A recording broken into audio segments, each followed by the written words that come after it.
Starting lineup: Kennen, Diana, Vex, Fortune, Nami, up against Set, Yi, Y, Neela, Olaf. Rating of the picks for a casual game: Kennen as a top, 6. Diana in the jungle, 2. Vex as a mid, 10. Fortune in shooter, 7. Nami in support, 6. Set as a top, 10. Yi in the jungle, 10. Y in mid, 6. Neela as a shooter, 6. You're in this game. We're gonna have this wife beater Umberto holding it down in the mid lane, going up and down and up and down. We're gonna have this difficult Fortune player becoming toxic. We're gonna have this Nami as a sacrificial lamb, and this nihilistic German Neela boy being nihilistic. And now have the game, y'all.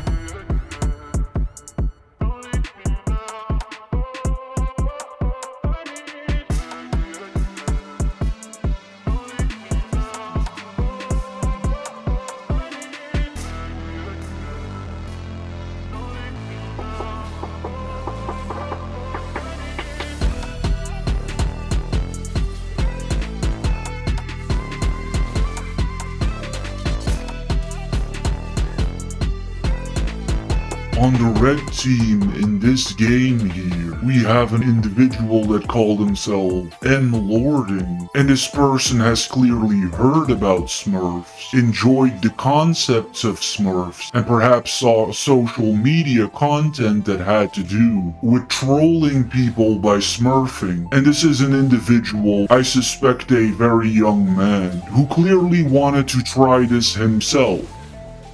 Because of that, he made a new account, called it M. Lording, gave himself the ironical title Apprentice, and started playing Yi. However, as we will soon see, the success that this player will have in this game will be entirely attributable to receiving assistance from other people and riding on that assistance, as well as leaning on Yi himself. If you are playing with your kid or joking around, you should not be playing League of Legends, because League of Legends is not an easy joke mode game. But if you are, and you are just goofing off, there are no better champions for you if you are a complete goofball than Cho'Gath and Yi. Those are the two champions you want to go with.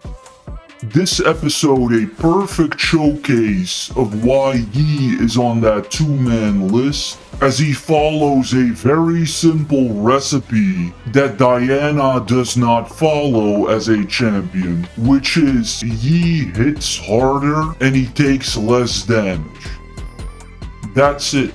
That's all of Yi. This player is going to flash in to get the kill. Generally speaking, that is something that people who want to get more serious try to avoid doing, as you might need that flash summoner spell to save your life later on.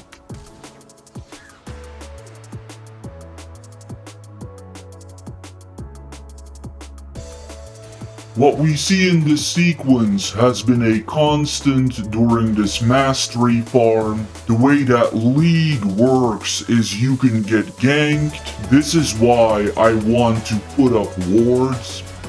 I cannot play without wards because you have no life pool and they might gank us at any time. So I insist on having a ward. So I have to leave to put up the ward. And what we've been seeing time after time during the mastery farm in this bottom lane is that our quote-unquote lane partner thinks it's a good idea to start attacking and going all out the second that I leave. So, Let me make this short and simple. When I'm not in the bot lane, we're short on firepower because I'm not in the bot lane. Don't start fights when we're short on firepower. Wait until I'm there so that we can overpower them. Don't wait until we're at our weakest possible point to start attacking.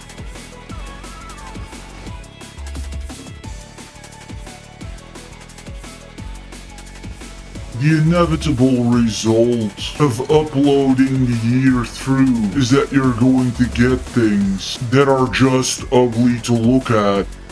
One thing about this game in particular is it might be the most boring good game I ever played in my life. I can explain this technically. Here's why. I'm playing alongside this cynical German, seemingly progressive person. In my personal experience, it doesn't really matter how you behave toward that kind of crowd. People are different. There are real regional differences, and returning values in people is a real thing. And this Mila player is the kind of cynic who would abandon you no matter what happened. So predictably, that is out, and we had no real interaction with that person. This wife-beater Umberto is playing a character that is extremely difficult and has only memorized how to do the DPS damage spells on Y. He doesn't understand how to use crowd control on this character, nor does he have the mana pool to do it. So at no point is this person mid-lane mage ever going to give me an assist or set anything up. This Yi player has made a new account desperately trying to prove that he is a smurf, and Yi is also a solo player executioner, which means that he cannot really give me an assist. This Set player has no skill whatsoever, with an extreme DPS build that completely failed. And so as an end result, when I read all of that out to you, 100% of the shots that Olaf took in this game, he had to set up by himself. Olaf is more of a bruiser duelist than a hunter like Ashe or Jinx. And so the amount of real hunting techniques and pursuit techniques that I have are very limited in number. All I can do is really slow you down by throwing an axe. I am not put together to hunt you down. What ensues is inevitably that we spend the vast majority of time just walking back and forth and back and forth and back and forth, because if nobody sets anything up or engages for me, it is incredibly difficult to force an enemy to duel me. That is what makes this one of the most boring games I've ever played.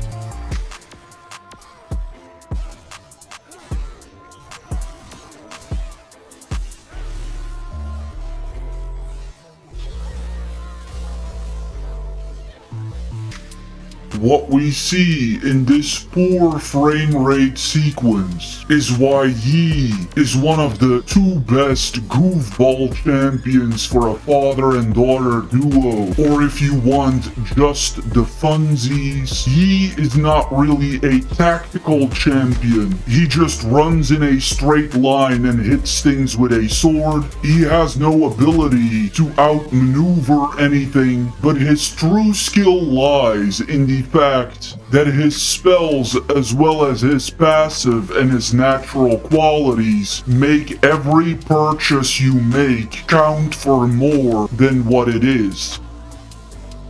For example, you will buy Infinity Edge on Yi, and it will hit harder on Yi than it will hit on any other champion, so that it is as though you have 2 Infinity Edges instead of 1. You never see him in the pros because he's an economical gimmick champion who really out-golds people. That is his whole point.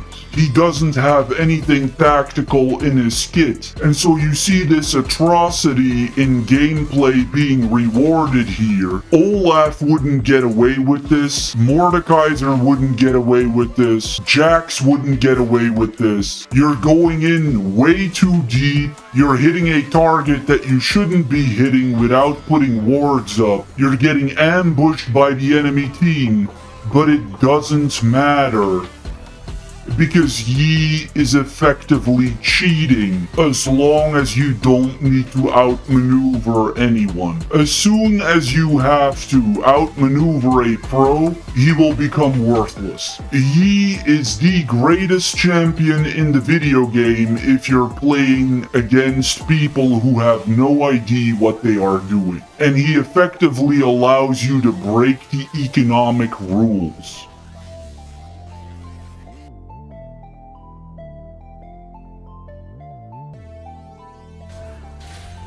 This Dutch boy fortune player, a bit of a nightmare to be aligned with, constant yap, makes you long for the cynical German Mila switch. This Nami, meaning Japanese for the word wave, fortune combo, takes absolutely nothing to push over and are only good at running away. So this crazy DPS from the mechanically skilled German boy in combination with the Yi player takes care of them quick fast. You get this constant push in the mid lane that is awkward more than anything else. They did somewhat keep their manners for a change. Again, this Mila and Yi going to take turns beating up the mermaid girl, which this Nami is arguably all in all the worst position you can put yourself in a game like League of Legends. We will revisit that later.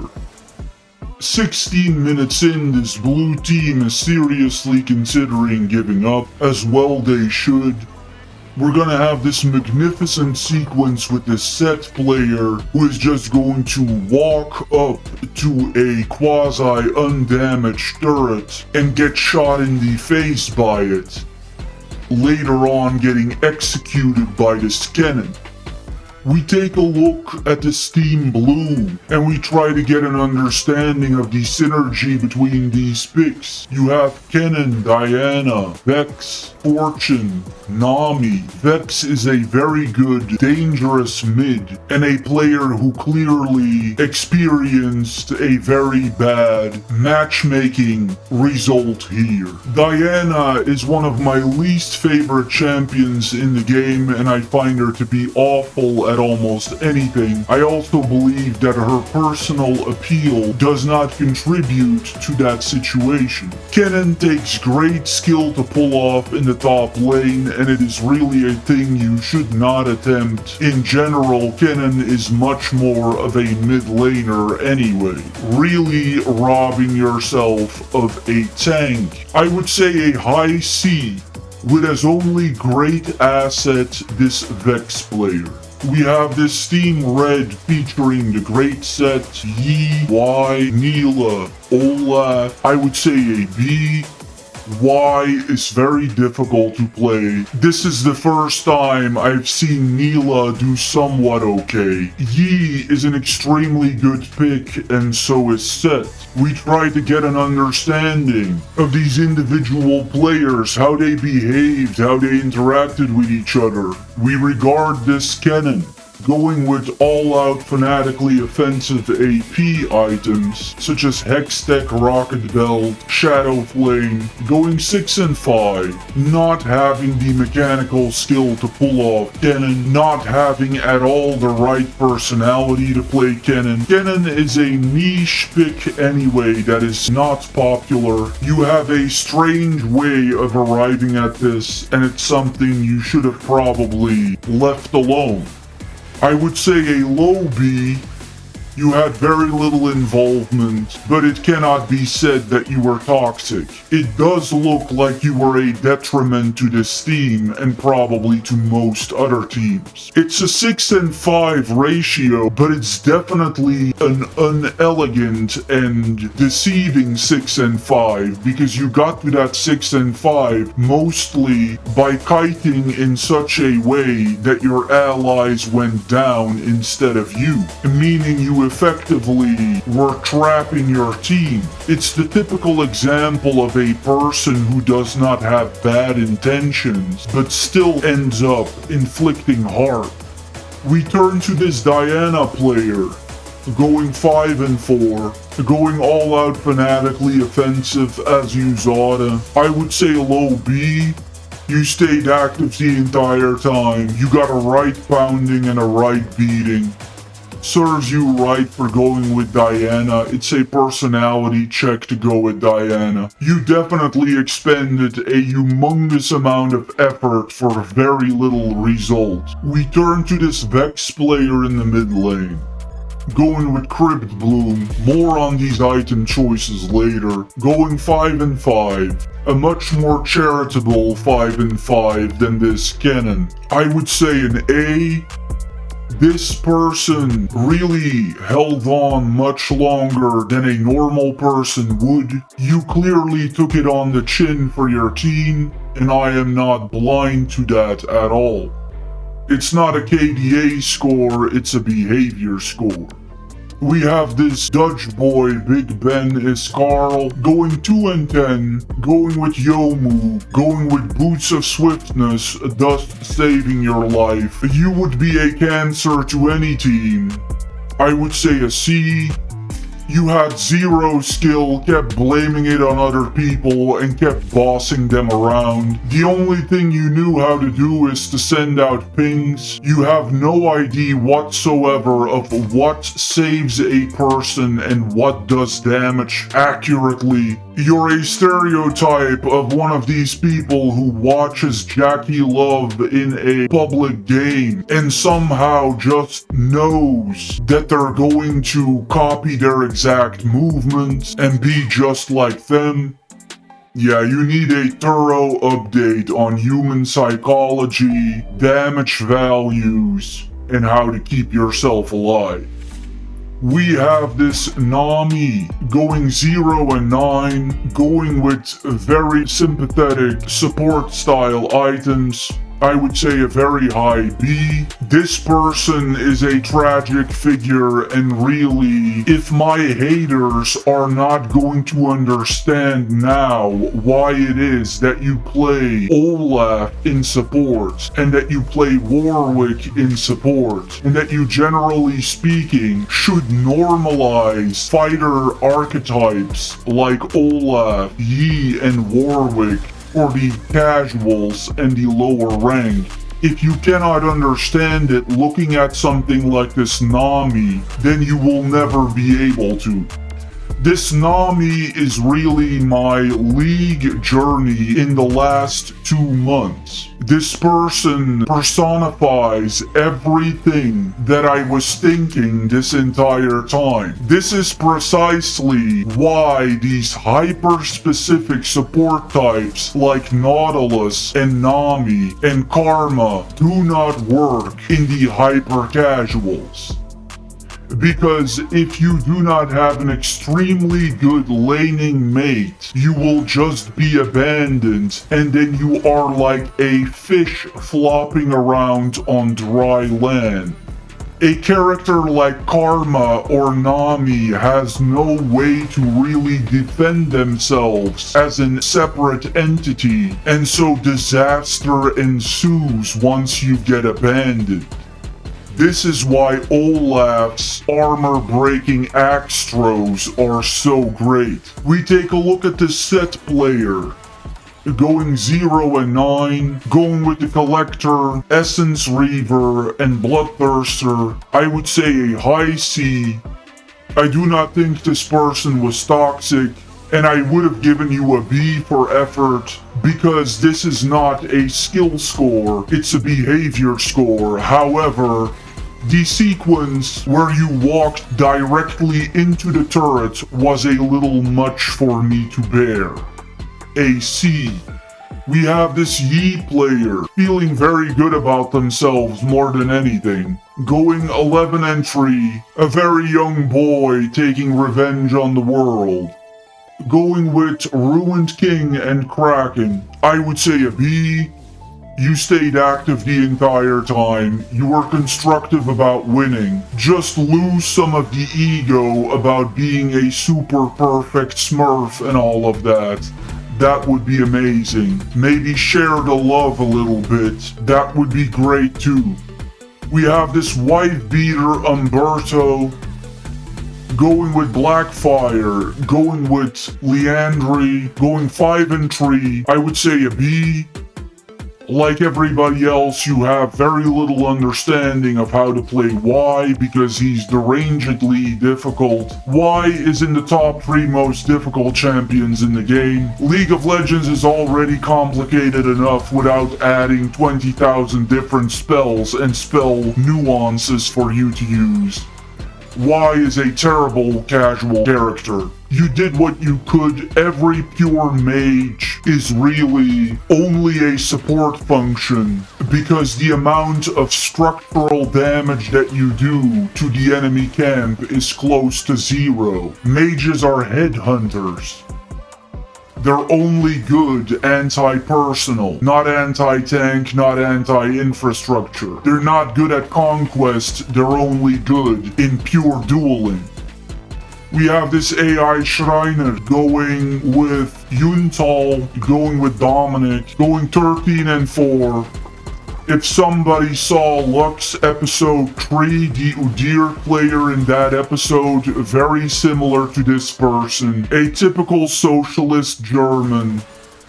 Nihilistic, very naturally gifted, great mechanical skill. I would say a high B. You did a lot of structural damage, you weren't really toxic, but just that typical vibe you get with these people, as though it is a struggle for them to wake up in the morning, and a struggle for them to live their life. Overall, I would say a 3 and 0 game with a 9.0 KDA, doing a little bit of damage, having a little bit of fun. Going with K-Nick, this is a game where I had to set everything up for myself. If I didn't set it up with the axe throw, there was no interaction and there was no kill. That makes for a very boring watch. This is typically not what we see on this difficulty level, where enemy players are frequently eager to duel Olaf. Not so much here. They were wise enough to run away. In one of those games where you have the very rare and unusual problem of being a bit too tanky and putting a bit too little into pure damage and hunting and speed. Replacing the Bramble Vest here in my inventory with Phantom Dancer would most likely have accelerated the pace of this game greatly. Up until the very end, I try to push my own lane with the best possible intentions. In this case, a late game teleport to join up with the others would have been beneficial.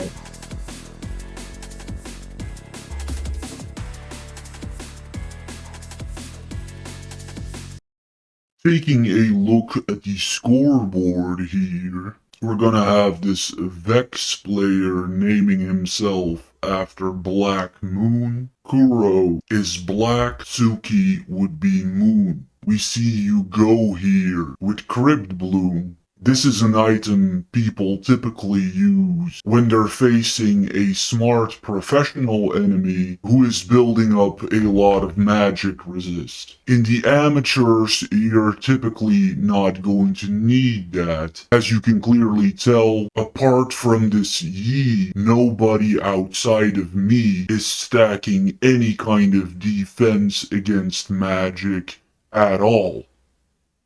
And it shows in your total amount of deaths. Not defending against AP damage is a more egregious crime than most, and is certainly a top 3 reason for amateur casual defeats. Moving on.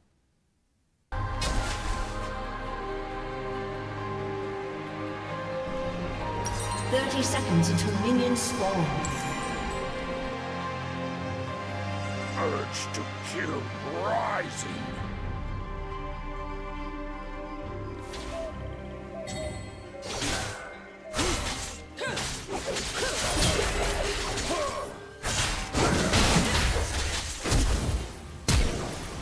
First blood. Wakfar approaches. Minions have spawned.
I'm going.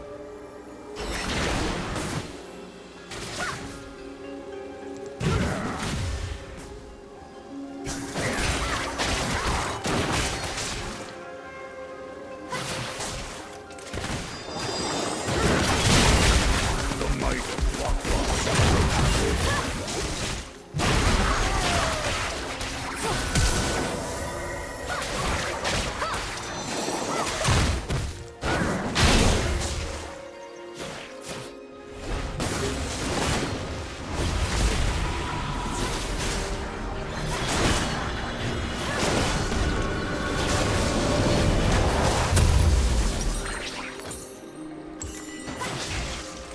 urge to kill rising.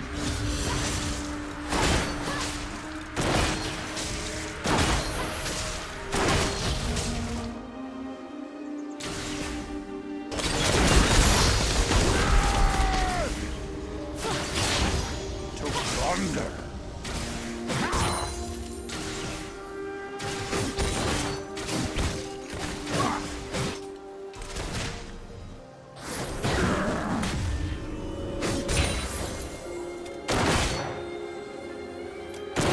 To action!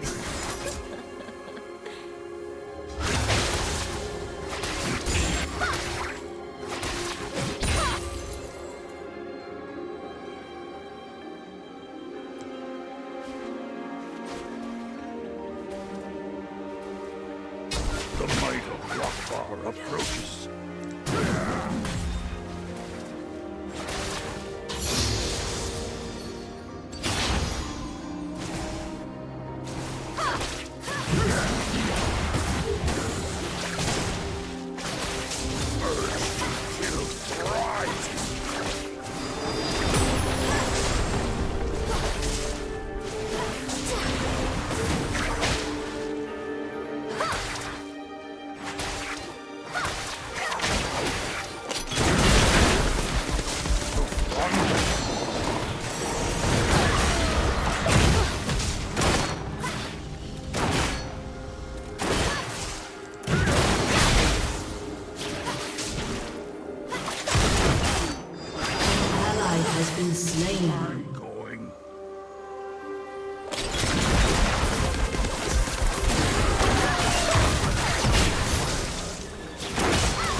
Urge to kill rising.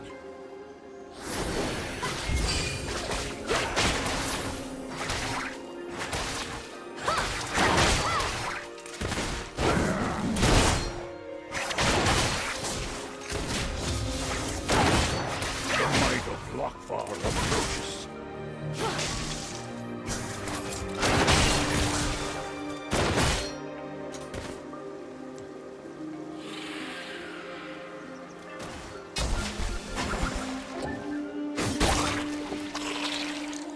I'm going.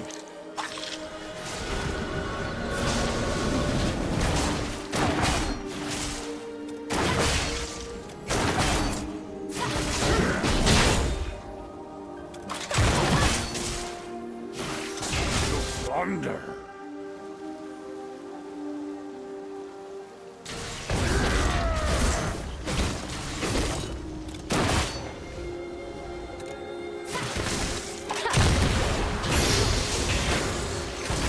To action!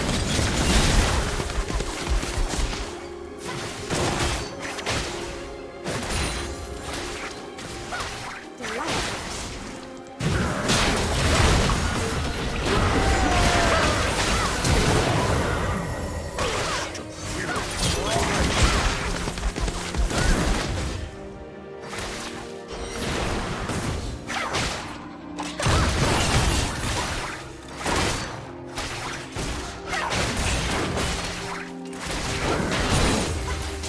The might of Lockfar approaches.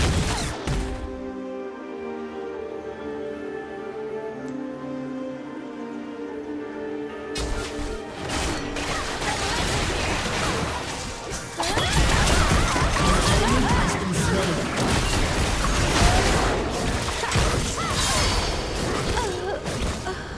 Shut down.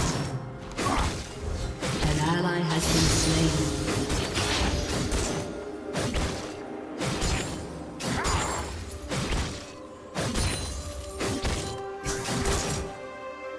I'm going. Executed. An ally has been slain. An ally has been slain. To plunder.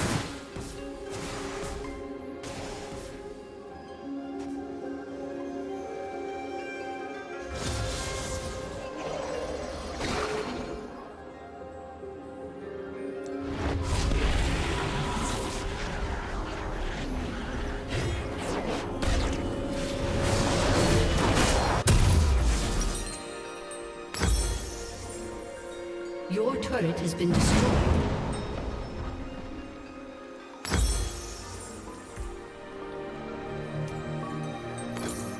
To action!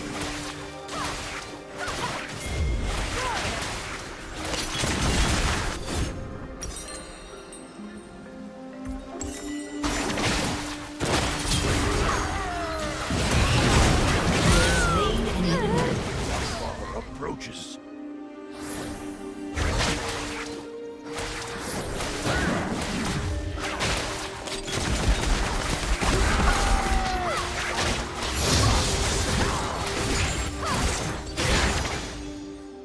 Urge to kill rising.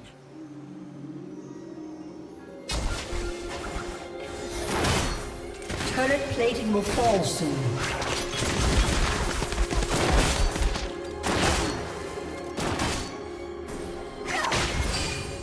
I'm going. An enemy has been slain.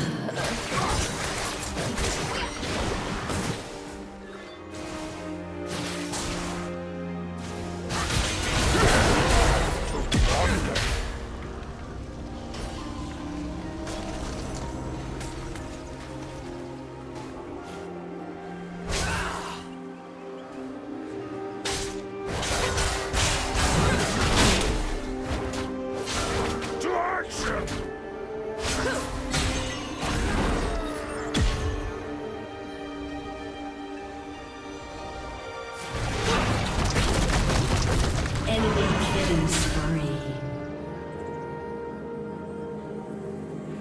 The might of luck.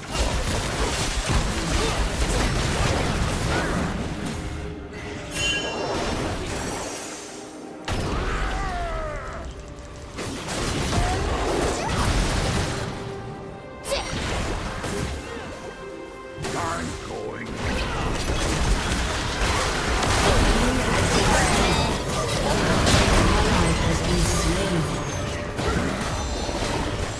Enemy double kill. Urge to kill rising.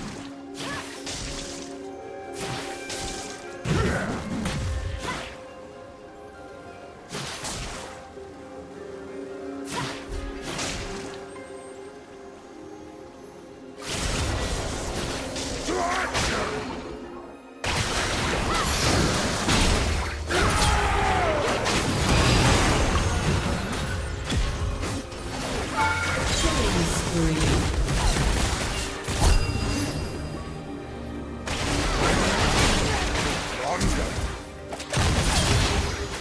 Rampage.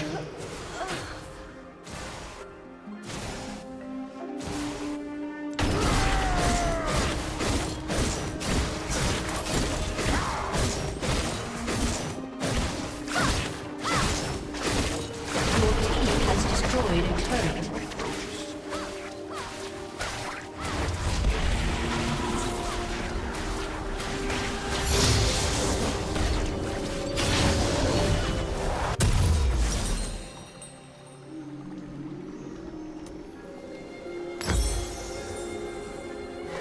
Urge to kill rising.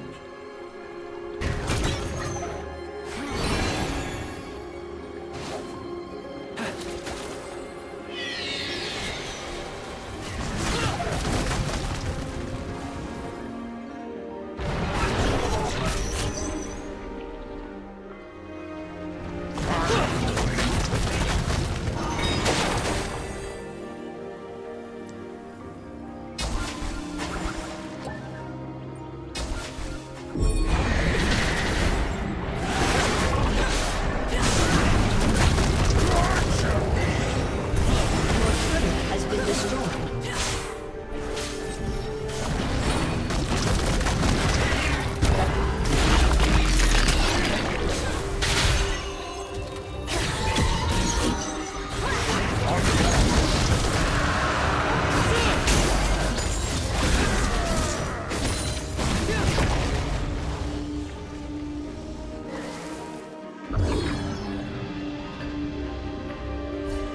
Enemy rampage. Unstoppable. An enemy has been slain.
Urge to kill rising.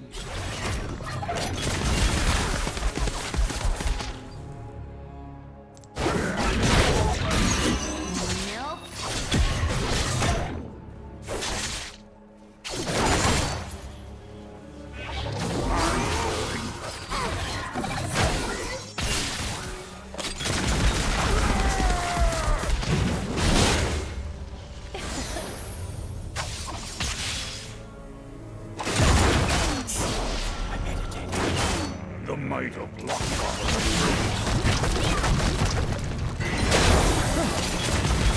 Whatever.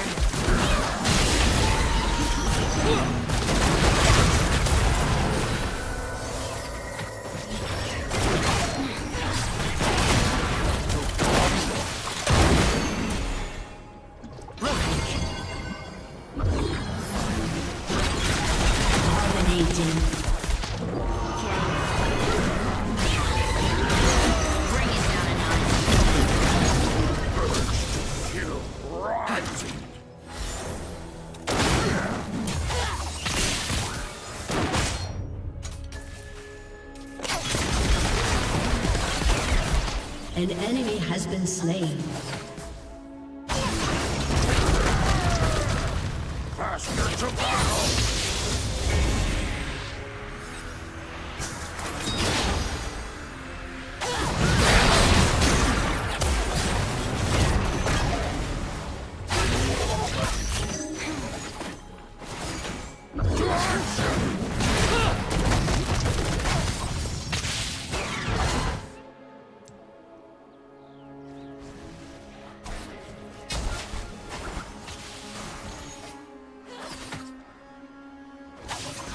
I'm going.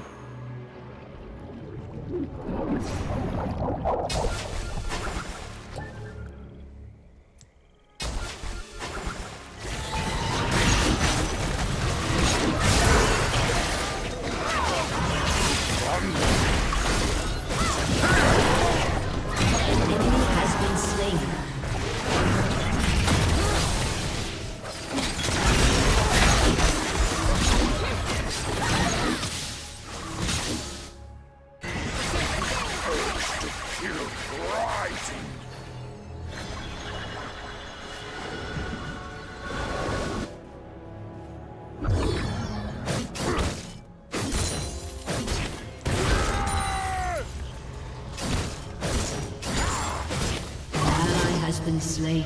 My Lockbar approaches.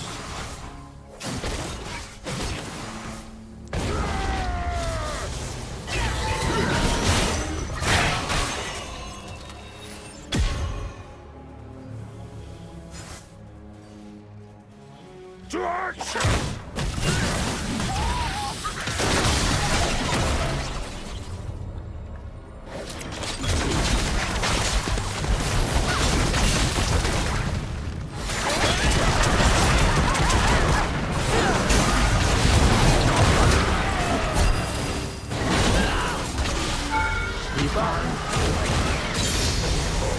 An enemy has been slain.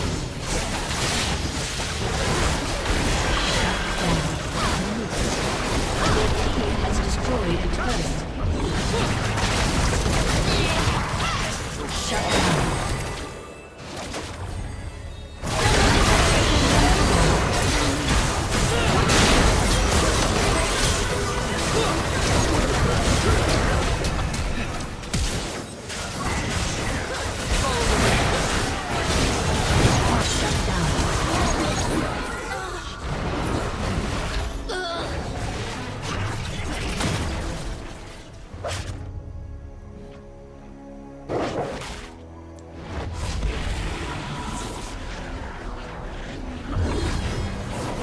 Your turret has been destroyed. Your turret has been destroyed.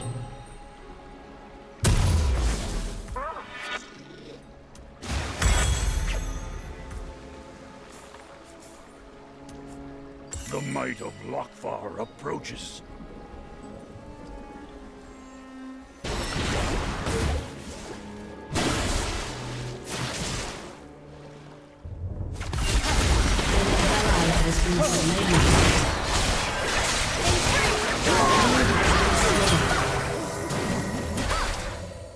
Urge to Enemy has been slain.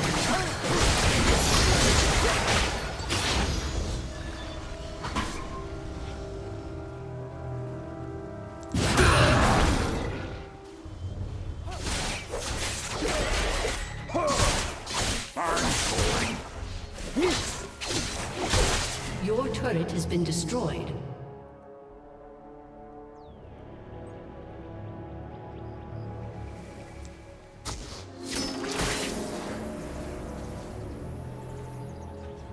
the might of Lockbar approaches.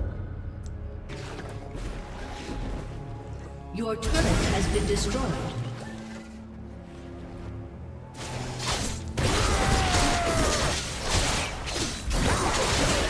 An ally has been slain.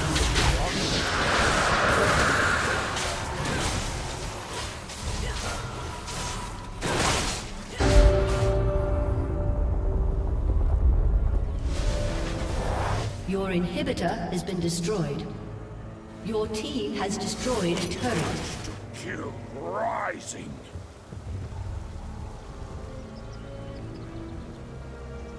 Shut down.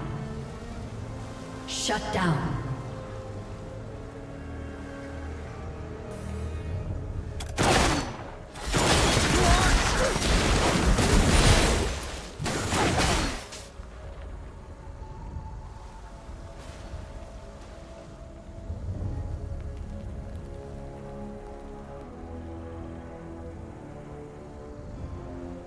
I'm going.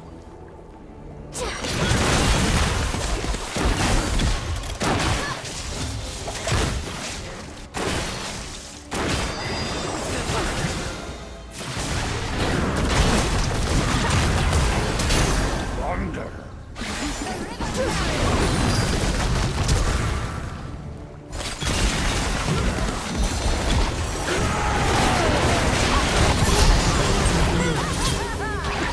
An ally has been slain. Your team has destroyed a turret.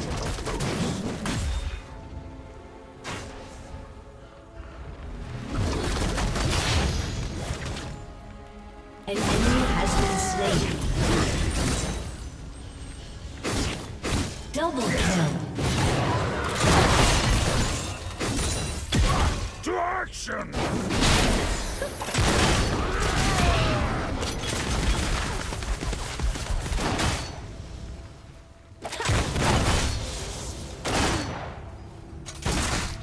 Executed. Urge to kill rising.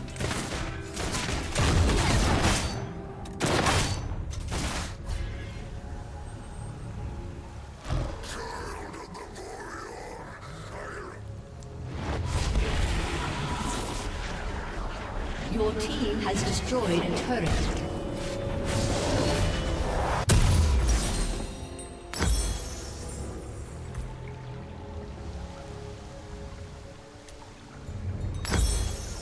To plunder.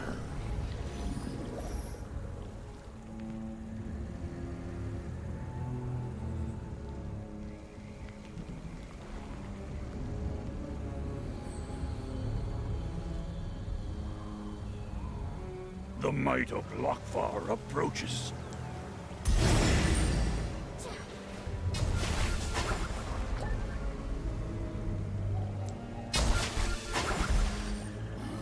An ally has been slain. I'm going. Shut down. Shut down.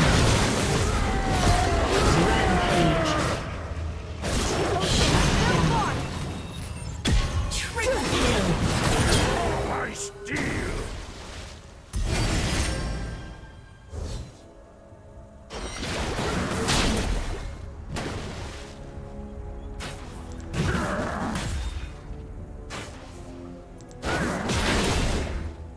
To action!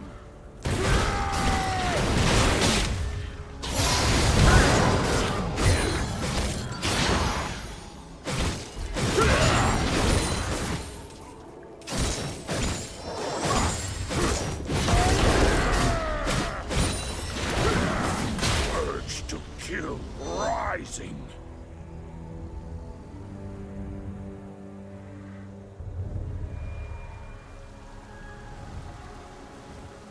Your team has destroyed a turret. To plunder.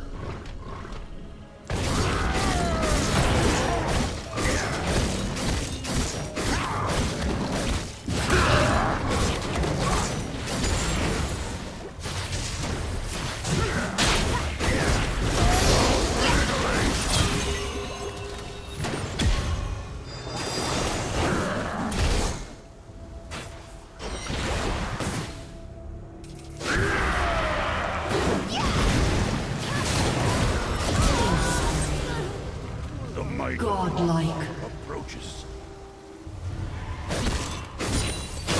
An enemy has been slain. An enemy has been slain. Your inhibitor has respawned.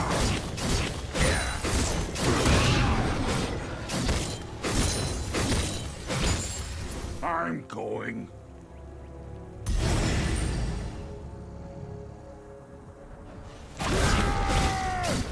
Aced. Your team has destroyed an inhibitor. Urge to kill rising.